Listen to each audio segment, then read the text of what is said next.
labada heesooda jacaylka markaad tirisay ka soko adiga weli horta jacaylka ku dhaca jacaylku way ku dhacayo xasas baan leeyahay oo jacaylku way ku dhacayeen laakiin dee waa jiray jacaylku laakiin hal abuuro xilliga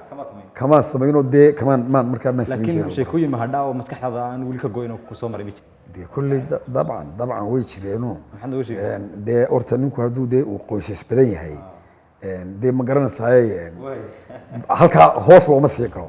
laakiin jacayladuna way jireen dee dumarkaygana waan jeclaa qaar qisooyinaga soo marayna waa badan yihiin dee waa sidaa awaan maxaad jeceshahay inaad marka aad firaaqada leedahay aad waqtigaa ku qaadato had iyo goor marka aan firaaqada leeyahay waxaan jecelahay waqtigayga inaan ku qaato dee anigu nin horta iska bulshaawe baan ahay oo dee abwaanaho bulshada iyo weliba dhallinyarada aada ugu xidhan marka had iyo goor waxaan jecelahay inaan had iyo goor noqdo qof bulshaawe oo ummadda ku dhex jiro oo xaaladahooda iyo hawshoodana u kuurgala oo sheeko wadaag ma jiraan waxyaaba ku cabsi geliyo aad marka aad aragto aad ka cabsato maya ma jiraan waxaan malanayaa aniga kolley dhiigaygu waa balaaso dadka ay waxyaabaha ay wax cabsi geliyaan had iyo goor ma yihiin anigu had iyo goor waxaan jecelahay wax kasta oo iga soo hor imaada inaan ku dhiirado dalxiis haddii la yidhahdo meel baa lagu geenaya xaga tegi haddii lagu yidhahdo dalxiis meel baa waxaan tegi lahaa 3 meelood baa Soomaaliland ugu jeclaha buurta daalo sheekh iyo galbeedkan oo intan ilaa iyo gabilay ilaa intana dunida kale maya dunida kale caalamka ma jecel anigu waddanka inaan ka baxo aniga oo dan qaran la gasho mooyaane dadka jecel ma yihiin inuu dunida safar u galo cuntooyinka noocyada xiiseeya cuntooyinka waxaan xiiseeyaa dee cuntooyinka caadiga ah ee cunno sida hilibka yani Soomaalidu ay jeceshahay laakiin haddii qof ku casuumo maxaad jeclaan inaad ku casuumo hilib iyo ma garanaysaa iyo intii Soomaalida lagu casuumi jiray iyo caano iyo waxyaabo la midka marka loo yimaado dhanka ciyaaraha kubadda cagta ayaan xiiseeyaa waliba kuwa Somaliland waan xiiseeyaa markaan yaraa waan ciyaari jiray laakiin magama ciyaaro ciyaarta ciyaarta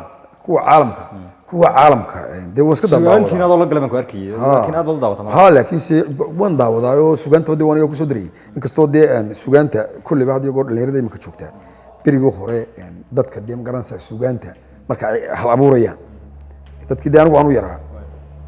waxay suugaanta ku cabiri jireen ama quruxda ama marka qof la amaanayo ama la maagayo waxa lagu cabiri jiray bay'adda iyo dhirta iyo buuraha iyo roobka iyo gamaanka iyo fardaha iyo xoolaha iyo dhulka quruxda badan leh iyo dooga iyo waxaas lagu amaan jiray dhalinyarada nimanka joogtaa qaar baa dhirtana geedkaa garan waagaa ka arkay iyo ma garanaysaa iyo marmirida iyo waxaa bay'addan iyo waxaan kale aynu ka sheekaynayo roobabkan iyo waxaan iyo daruurahan iyo waxaan iyagu aan u bilownaynba hadday damcaan iyagu inay dee hal abuur sameeyaan dee inay sidii garandab caynkaas oo fooqa dahabshiil ka laabanaysa inay ku hal abuuraan iyo wasabka igala soo hadlay waxaa mooyaane aan waxaan kala garanaynba marka intan ciyaaraha waxaan ugu soo dirayay qolada dhalinyarada ay bal soo jiidato ma garanaysaa aad iyaga ciyaaraha aad ma garanaysaa waxay inay fahmaan baabuurta nacibad jeceshana ka haysto baabuurta kuwa iska caadiga kuwa qaaliga ma jeceli adigu laakiin mid gaar ah xiisay mid gaar ah xiisay ma jeceli laakiin kuwa yarar iska caadiga ah dadku ay ka xistaan u badan yihiin laakiin had iyo goor Somaliland beri dhowid baan dee ayaan waxaan idhi ninka Somaliland jooga marka uu dalaco 3 baa la fool xumaada xaaskiisa hore waa la fool xumaadaa markaasuu markiiba gabardayda ama ogti marka dee uu dalaco weeye gurigiisa horena waa la fool xumaadaayo markaasuu runji kula waashaa ama waabu ka guuraa wuxuu guri weyn inoo dayday ya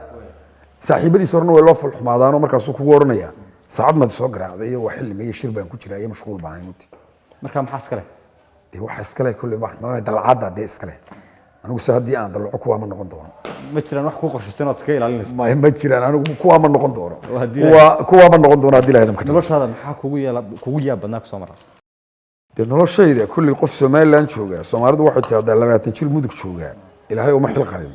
kulli qof Somaliland jooga wuxuu ku farxo iyo wuxuu ku yaabo intaba wuu soo arkaya marka sheekooyinkii dee noogu yaabka kuwii dee qaxootigii iyo rafashadii iyo imtixaankii iyo wax badan oo idinku aydaan soo marin ayaan dee soo marro hargeysadaasaan soo galay iyadoo dhagxan iyo ay daadsan yihiin iyo daasado oo magaaladuna ay bilaa albaabo iyo bilaa daaqal tahay oo meel loo hoydaaba aanay jirin marka waxyaabo badan baa dee dadka soo maray oo waxaas waa waxa Soomaalida oo dhan soo marayoo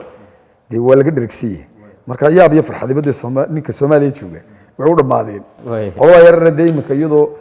dee ay hablahoodu laan kursirada wataan arkay iyagu dee waxaa warma hayaan kaba soo qaad ururkaaga gobad soo baxay waa tartantay doorashadii madaxtinimada u tartantay adoo musharaxa oo madaxweyne ku guuleysatay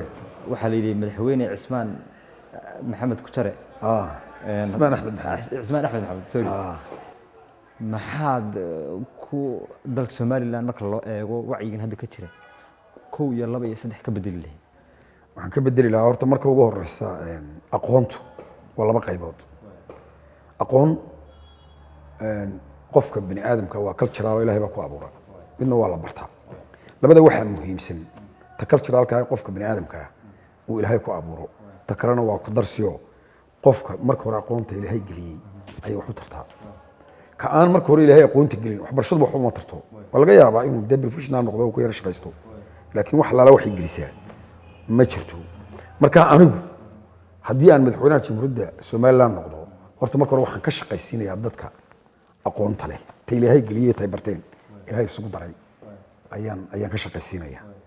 marka madaxweyne haddaad maqasho madaxweyne aan aqoon-yahan ahayn ma jiro sababtoo waa hadduu garto madaxweynuhu aqoonta dadka ayuu ka shaqaysiiyaa qof kasta subject kasta oo aad u baahato qofkii aqoonta u lahaa badalisa hadduu noqdo sheekh diinta kaala taliya haddii uu noqdo mid aad wasaaraddu dirato haddii uu noqdo mid nooc doonaba ha noqdee ummaddii Soomaaliland oo dhan baa ku heelan ee aqoonta lahayd ee wax baratay marka adiguna waxaad noqonaysaa aqoon-yahan dee aan aqoon-yahan ka sarreyn ilaa aqoon-yahanadii baad ka shaqaysiisay marka haddii aan madaxweynaha Soomaaliland noqdo waxaan ka shaqaysiinayaa da'yarta aqoonta leh ee wax baratay ee labada aqoomood bay ilaahay isugu daray waa si wanaagsan su'aasheeda ugu dambaysa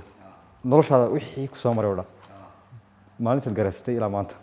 haddii fursad lagu siiyo lagu yiraahdo Cismaan oo ka soo bedel waxa ka soo bedel maxaad oran lahayd waa ka saari lahayd